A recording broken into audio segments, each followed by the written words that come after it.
What we're going to do now is just have a look at Daniel's game. I'll get him to have a little play around the line-up around the black and pink here.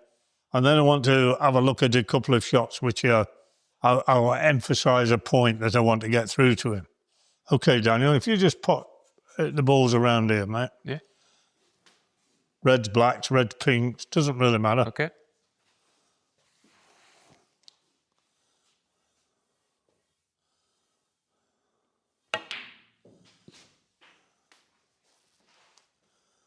You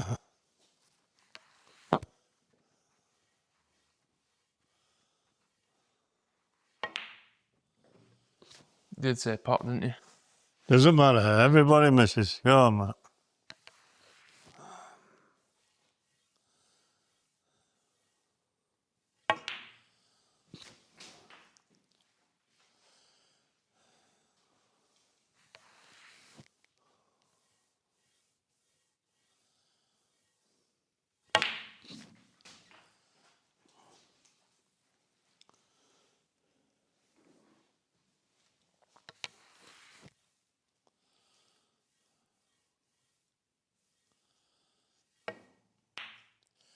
One of the things I have noticed about your game, Daniel, over the time we've spent together, is that occasionally you can be a little bit short on the backswing, and as a result of that, you get a little bit stabby.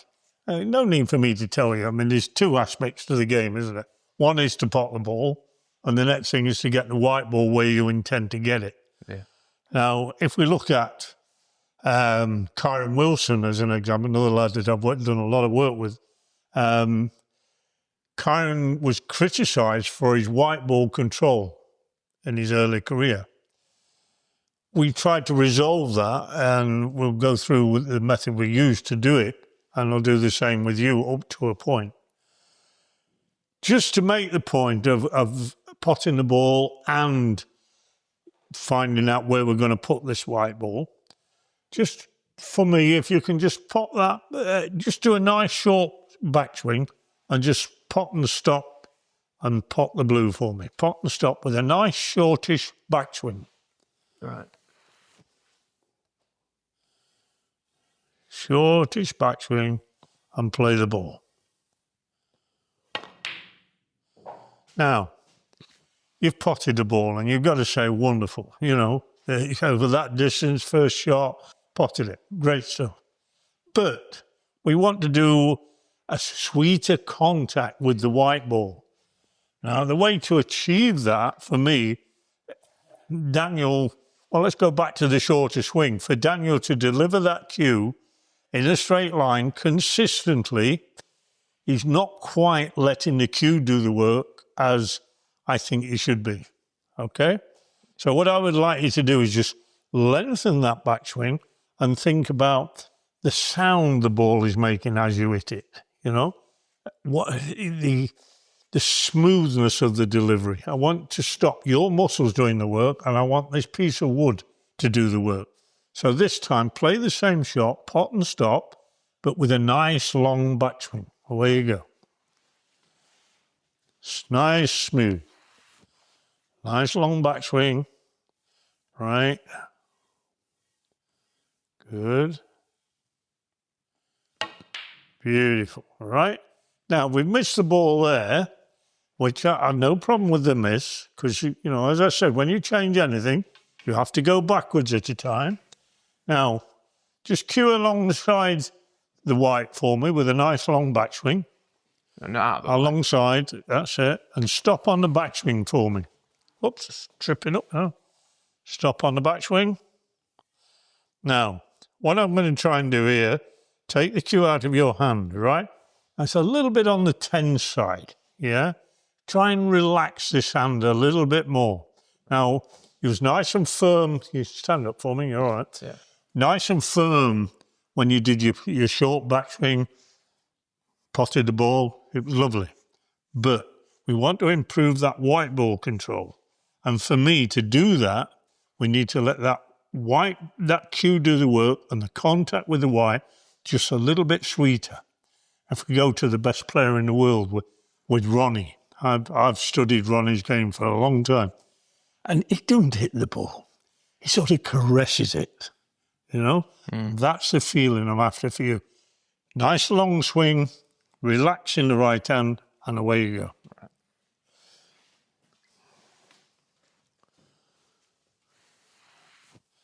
Good. And relax. Nice long swing. Beautiful. Okay, don't worry about that yet. Once more. Have another go at it for me.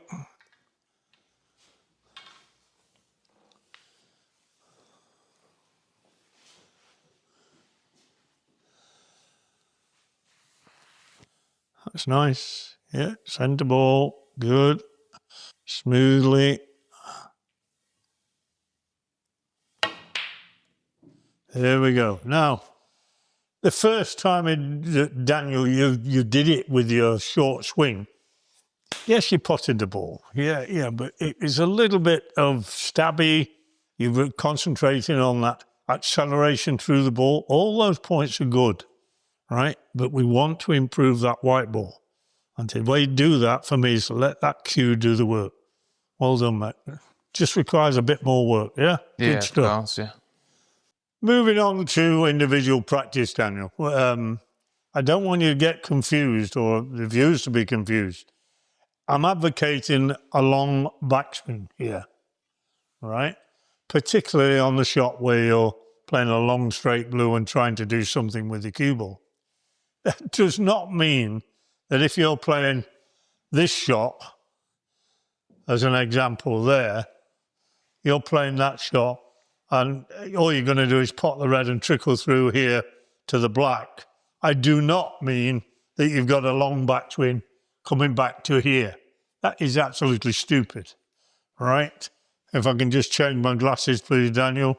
From there, I'm going here. All I would need to do, relax this grip, mind, from there, and all I'm doing from there is just a nice short backswing and through.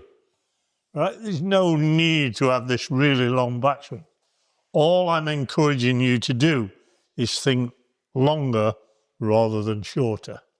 And the longer the swing tends to reduce the muscles in their reaction to delivering the cue, but just allowing this piece of wood to do the work. And the longer backswing allows that to happen. And I believe will add to your consistency. Okay? So thinking rather longer than shorter, let's see you pot a few balls.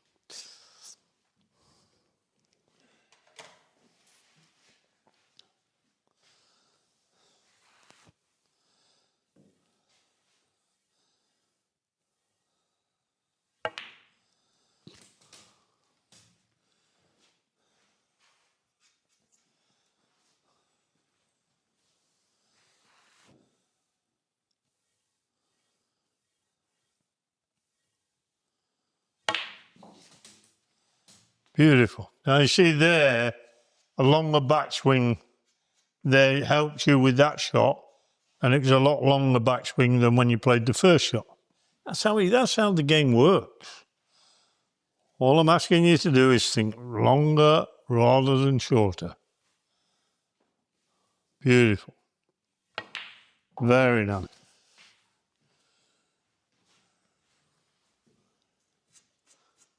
You get behind you, have a look, see what's going on. Yeah, a little touch of help inside, right-hand side, just a trace. Very nice.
Really nice.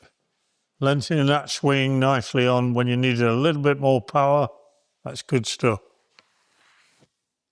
Don't forget the relaxation in the right hand angle. Because although you find this quite easy, under pressure, that relaxation, particularly in that right hand, will help you. So I think that's part of the point. Sometimes I'm not quite feeling in certain shots. That's Right. where that stage I'm at the moment, I think. Well, that's understandable because, I mean, let's be honest, it's still relatively new in the changes we've made. So, you know, it's good. I think I've noticed it during like some of my games where I'll be running along quite nicely. Then all of a sudden, I've got a shot where, for whatever reason, I'll just throw a miss in. I think sometimes I just don't have because it feels so different. Yeah. I think maybe I'm just not used to it yet. Mm-hmm. I mean, maybe that'll come with time. Yeah. Well, I'm certainly hoping it does. Well, that's what we're hoping for, certainly. Yeah, I understand you won a competition the other day as well. Just last night, yeah. Fairly local one. Yeah, it doesn't matter. Competition. No, yeah. Any win's a win. Any win's a good win in my book. Yeah, well done. Just try me that shot again. Let's have a look at that. No problem.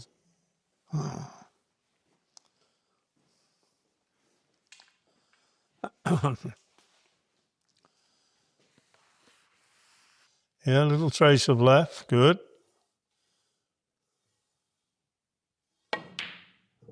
Better. Good lad. Yeah. So that's like an example of what I mean. I think like I won't ever expect to miss that. Right. But occasionally during matches, inadvertently, I'm throwing in the mistake like that, which I think. Did that happen before we made the change as well, or occasionally? I suppose so. It probably will have done, yes, but I think I'm noticing it more because I'm thinking about it more. And the fact that you know what you're doing now, rather, Yeah. you know how you're supposed to do what you do. One of the points I want to mention, and it's a comparison with all good players. If you watch most good players, I'm not going to say all, but most, they've all into this front of the hand here. Now this distance, I don't know whether everybody's ever told you, but this distance between the thumb and the forefinger, right? That distance there's an anatomical name for it.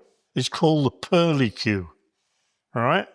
I don't know if any snooker players have heard of it, but it's spelled Purlicue. Now that Q bit at the end, it just tells you pearly cue. And it's the gap between the thumb and the forefinger, right? Well, you look at all the pros, they call it the V when they look down here, they make a circle and they call the V. What they're talking about is this web of flesh within the purlicue, right? And if you watch the good players, every one of them, 90% of them, are in there onto that web of flesh, all right? And there, yeah. And there, and then these fingers touching. And that's where the relaxation comes in. But they're all in there, and that has the wonderful ability to control the wrist, from there. I think that's part of the thing that's so different to because I don't think I was quite in there fully before, was I? I think it was more sat. More of it, that's right. It was like tight and sat into that bit. Yeah. Rather than being... Correct. Like wedged in now. I think that's part of the reason it feels so different. Yeah. And one of the things that you can, not just for you, for anybody, to make sure you're in that position there, is just make a circle there. Put it into the V there, into what we now know as the purlicue, from there, and just do that. Oh, I'm allowing these, that's my constant. And from there, allowing those fingers to ease their hold, there, yeah, and it's nice and relaxed. And there's the cue in the backswing. Quite simple to do, but not quite so easy when you're cueing and playing a ball, right? But worth trying. And you indeed, you obviously have, haven't you? Yeah, I certainly have been. Good luck. Away you go. Think about that web of flesh on your backswing, Daniel. The pearly cue. That's a new word for the snooker players out there. Pearly cue. Lovely. Beautiful strike. Now, nice long backswing when you can. Think longer rather than shorter. Let the cue do the work.